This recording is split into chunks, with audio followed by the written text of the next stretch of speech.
Hello viewers, welcome back to my channel. और आज हम सॉल्व करने जा रहे हैं पज़ल नंबर 8।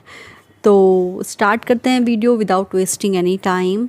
सो यहाँ पे है कि 6 players are going for tournament in different months starting from January to June. ठीक है, तो जनवरी से और जून तक इन मंथ्स में क्या करते हैं, 6 जो प्लेयर हैं वो क्या करते हैं, टूर्नामेंट स्टार्ट करते हैं प्ले करना ऑफ द सेम ईयर। ठीक है, ईयर सेम है कोई भी। A goes in the month which has 31 days. Okay, तो अभी क्या करते हैं, पूरी पजल को रीड करने में टाइम वेस्ट नहीं करते हैं, हम क्या करते हैं, स्टार्ट करते हैं इसको सॉल्व करना। तो again we will take this type of A4 sheet. Okay, इसको हम अपने पास लेते हैं and now we will start making points. Okay, so यहाँ पे है कि इन डिफरेंट मंथ, तो सबसे पहले तो मंथ लिख लेते हैं हम। यहाँ पे कौन कौन से मंथ हैं, जनवरी, फरवरी, मार्च, अप्रैल, मई एंड जून। ये हो गए 6 मंथ। अब दूसरा क्या है, यहाँ पे काउंटिंग करनी है। जनवरी 31, ये 28, 29 ईयर हमें पता नहीं है। ओके, कौन सा है, तो हम यहाँ पे 28, 29 दोनों को अज्यूम करेंगे। उसके बाद 31 अप्रैल, 30 मई, 31 जून, 30। अब यहाँ पे पजल को रीड करना शुरू करते हैं। तो ये है A goes in the month which has 31 days. तो ए कहाँ पे जाता है, अब कंडीशंस बनाते हैं यहाँ पे। तो 2-3 कंडीशन जो भी हो सकती हैं उसके अकॉर्डिंग हम बना लेंगे।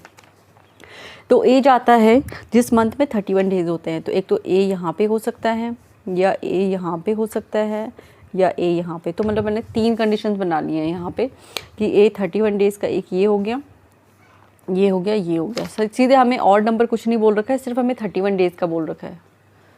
Why it doesn't have focus. Okay, सिर्फ हमें क्या बोल रखा है, 31 डेज़ का बोल रखा है। Okay, now only 2 persons are going in between F and C. तो यहाँ पे सेकंड पॉइंट, एक पॉइंट आ जाएगा हमारा, यहाँ पे बनाते हैं पॉइंट कि एफ और सी के बीच में 2 लोग जा रहे हैं। ठीक है, अभी ये नहीं पता सी ऊपर है एफ नीचे है, we don't know anything. Now the second point we have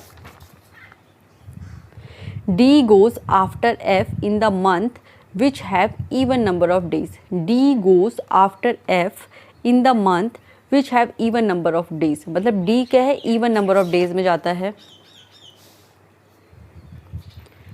even number of days में जाता है। और थर्ड क्या है, इसी में तीसरा पॉइंट क्या बनता है, D goes after F, F के बाद आ जाता है। डी क्या है, after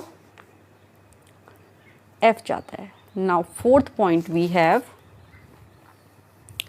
only 2 persons are going in between D and E. तो डी और ई के बीच में केवल 2 लोग जाते हैं। क्लियर है कि डी और ई के बीच में 2 लोग जाते हैं, एफ और सी के बीच में 2 लोग जाते हैं, डी और ई के बीच में 2 लोग जाते हैं। नाउ द फिफ्थ पार्ट क्या है इसका, ई। अब यहाँ पे क्या है, बिटवीन डी एंड ई। अब क्या है, हु मतलब ई के लिए बोल रखा है, हु गोज़ बिफोर डी। तो यहाँ पे क्या है, जो ई है वो डी के बिफोर है। तो ई क्या है, डी के बिफोर है। तो मतलब पहले ई आएगा फिर डी आएगा। मतलब अगर ऐसे में होंगे तो ई ऊपर आएगा, डी नीचे आएगा। ओके, नाउ द फिफ्थ इसमें आ जाएगा B goes after C. B goes after C, who goes before E. B goes after C, जो बी है वो आफ्टर सी है। और यहाँ पे एक और पॉइंट हमें मिल जाता है कि सी जो है वो क्या है, हु गोज़ बिफोर ई। और सी क्या है, बिफोर किसके है, ई के है। ओके, ये साफ साफ लिखा है यहाँ पे कि B goes after C, who goes before E. Who किसके लिए बोल रखा, सी के लिए। Now next, not more than 3 persons are going in between D and C. तो डी और सी के बीच में 3 से ज़्यादा, नॉट मोर देन 3। ओके, तो यहाँ पे क्या है, ये हमारा कंप्लीट हो गया है। ओके, अब क्वेश्चन को इस पज़ल को सॉल्व करना शुरू करते हैं। तो जब हम पज़ल में वैसे पॉइंट बनाना शुरू कर देते हैं या फिर पॉइंट को कम्प्लीटली बना लेते हैं तो हमें फिर पज़ल को देखने की नीड नहीं पड़ती। ओके, तो अब क्या है, सबसे पहले तो डी को बोल रखा है कि ये इवन नंबर पे है। अब इवन नंबर हमारे पास 30 हो सकते हैं, लेकिन 28 और 29 ये वाला क्या है, ये हमें पता ही नहीं है कि ईयर कौन सा है। जब हमें पता ही नहीं है कि ईयर कौन सा है तो हम यहाँ पे अज्यूम नहीं कर सकते कि 29 का होगा, इसलिए 28 भी हो सकता है। तो हमें यहाँ पे डी को इसमें भी अज्यूम करना है, क्योंकि 28 को क्या होता है, ईवन नंबर। 28 ईवन नंबर है, तो इसलिए डी क्या है, ईवन नंबर मंथ में, तो डी यहाँ पे भी आ सकता है। ओके, तो हम अज्यूम करते हैं पहले, ठीक है, यहाँ पे लिखना शुरू करते हैं। तो पहले तो डी को देखते हैं। एक तो डी ईवन नंबर पे है, ओके, डी क्या है, आफ्टर एफ है, ओके, डी ईवन नंबर पे है, ठीक है, डी आफ्टर एफ है। तो अगर हम डी को यहाँ पे लेंगे तो डी आफ्टर ए है, और जो एफ होगा वो डी के बाद में आएगा। तो मतलब डी के बाद में एफ नहीं होना चाहिए, डी के पहले एफ होना चाहिए। तो यहाँ पे डी आएगा ही नहीं, ठीक है। तो ये कंडीशन तो हमारी क्लियर हो गई कि डी इस वाले पार्ट में नहीं आएगा, क्योंकि यहाँ पे क्लियर लिखा है कि जो डी है वो आफ्टर एफ है।